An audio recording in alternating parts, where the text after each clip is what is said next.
Tuwing mag-uundas, karaniwan ang tumataas ang presyo ng mga bulaklak. Pero ngayong taon, napaaga ang price hike dahil sa epekto ng nagdaang bagyong Lawin. Makibalita tayo kay John Paul Seniel. Ngayong isang linggo na lang bago ang undas, tila hinagupit din ng nagdaang bagyong Lawin ang kabuhayan ng mga nagtatanim ng bulaklak sa Benguet at Baguio. Dahil dito, tumaas ang presyo ng mga bulaklak. Sa Dangwa, Maynila, ang dating 150 to 200 pesos na bundle ng rosas na may 2 dosenang bulaklak, nagkakahalaga na ng 250 to 300 pesos.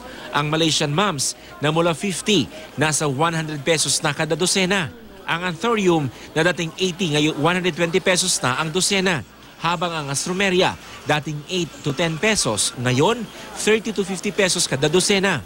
Ayon sa mga nagtitinda, bukod sa posibleng epekto ng bagyo, kadalasan daw talagang dumodoble o tumitriple ang presyo ng ilang bulaklak kapag may okasyon gaya ng undas.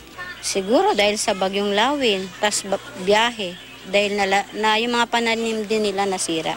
Pero sa tulong ng mga imported flowers mula China at Europa, inaasahan nilang dadami ang supply ng mga bulaklak.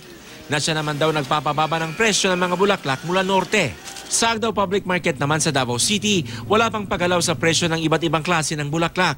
Naglalaro naman sa 50 to 200 pesos ang presyo ng arranged flowers na nakapaso. Pero simula sa Biyernes, asahan na raw ang posibleng taas presyo mula 20 to 30 pesos. Ang kandila naman, nananatili sa 5 hanggang 10 piso ang presyo sa ngayon. John Paul Seniel, Nagbabalita, Pilipinas.